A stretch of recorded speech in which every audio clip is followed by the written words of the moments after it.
Hello SpaceX fans, we are back with yet another video for you to quench your thirst for all things space. So buckle right in, because we are going on a flight to the stars. Before we move on, make sure to press the subscribe button and do not forget to hit the bell icon to never miss out on any of our latest space niche videos. In this video, we will be bringing you up to date with the recent developments in the crazy world of SpaceX.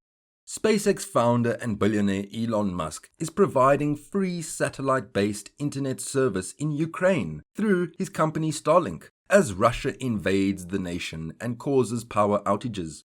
Starlink is a growing network of small satellites that SpaceX has been building out since 2018 to supply broadband internet access around the globe. On Monday, the Vice Prime Minister of Ukraine and Minister of Digital Transformation, Mykhailo Fedorov, tweeted that a truck full of Starlink terminals had arrived in Ukraine soil after he had requested them. Fedorov has appealed to Musk in a tweet over the weekend, asking him to extend Starlink's high-speed broadband internet services to the besieged country, rhetorically noting that while you try to colonize Mars, Russia tries to occupy Ukraine. While your rockets successfully land from space, Russian rockets attack Ukrainian civil people. Musk apparently obliged, tweeting Saturday that Starlink service was active in Ukraine and also agreeing to send more Starlink terminals to expand the country's bandwidth. But Musk is making good on his promise in more ways than one. Not only did the technology arrive in Ukraine, but there are already reports showing that it's up and running. Success! SpaceX Starlink is working in Kiev, Ukraine. Twitter user Oleg Kutkov stated online. According to Kutkov's post, they have connected with download speeds of 136.76 megabits per second and upload speeds of 23.93 megabits per second, and they were able to access Starlink internet with their iPhones. Kiev, a city of 2.8 million people and the capital of Ukraine, is one of the multiple areas in the country where Russian attacks have been reported. For days, Kiev has been bombarded by missile strikes, according to the New York Times. Kutkov's successful connection in Kiev was also lauded by astrophysicist and satellite tracker Jonathan McDowell on Twitter. With this access, the Starlink satellites are providing internet independent of local infrastructure. Kudos to SpaceX, McDowell said. As fighting continues in Ukrainian cities, there have been concerns that there could be cyber attacks on critical internet infrastructure, which could make it harder for news to leave the country or for people to contact loved ones. These fears were heightened following some partial outages that occurred last week. Invading Russian troops have disrupted Ukraine's internet infrastructure, making service unreliable and spotty in parts of the country. The Starlink service, which its website bills as being ideal for rural and remote communities and other locales where internet connections have historically been unavailable, is expected to be more reliable than land-based systems that are currently out of service. One Starlink terminal costs $499. The system was recently used to restore communications in remote villages in Tonga after a volcanic eruption triggered a tsunami, cutting off internet services.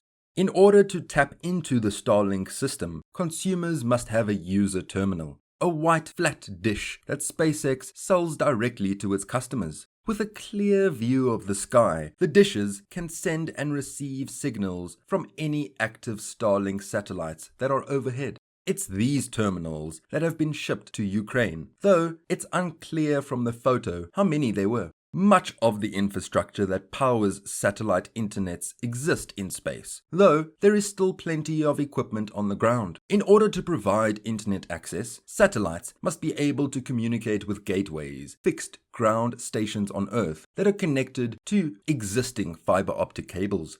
There's still a possibility of technical issues or cyber attacks on satellite internet like Starlink. Another satellite ISP says it's experiencing disruptions in the country thanks to a cyber event, according to a CNBC report.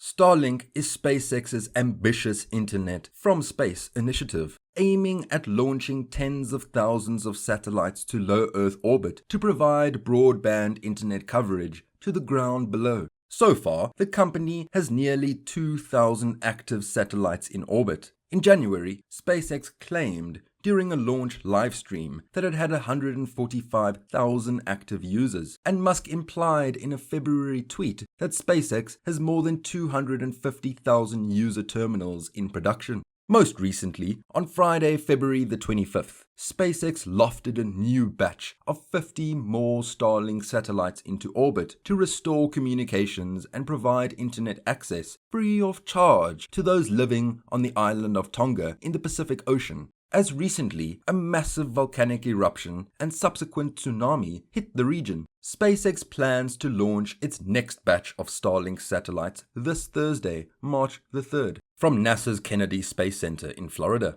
Per Musk, the list of countries currently serviced by the growing network of low Earth orbit satellites includes the US, Canada, the UK, France, Germany, Austria, the Netherlands, Ireland, Belgium, Switzerland, Denmark, Portugal, Australia, and New Zealand. Starlink's pre-order agreements include options for requesting services in other countries too, including Italy, Poland, Spain, and Chile.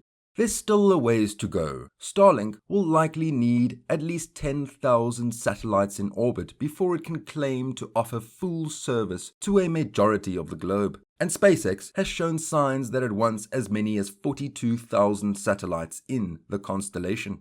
Right now, it's only about 20% of the way there, at best, with coverage focused on regions sitting between 45 and 53 degrees north latitude. Still, Musk has been bullish about the Starlink timeline. During an interview at 2021's Mobile World Congress, Musk said that Starlink would hit worldwide availability, except at the North and South Poles, starting in August. Earlier in June, Shotwell expressed a similar sentiment and said that Starlink would reach global serviceability sometime this fall. We've successfully deployed 1,800 or so satellites, and once all those satellites reach their operational orbit, we will have a continuous global coverage, so that should be like the September timeframe, she said. In September, a Twitter user asked Musk when Starlink would finish its beta phase. Next month, Musk replied. We do not yet understand the impact of thousands of these visible satellites scattered across the night sky, despite their good intentions. With this, we have come to the end of our video. Congrats on having such a great attention span. Let us know your thoughts in the comment section down below. Thank you for watching. If you enjoyed the video, make sure to like and subscribe for similar content. Until we meet next time.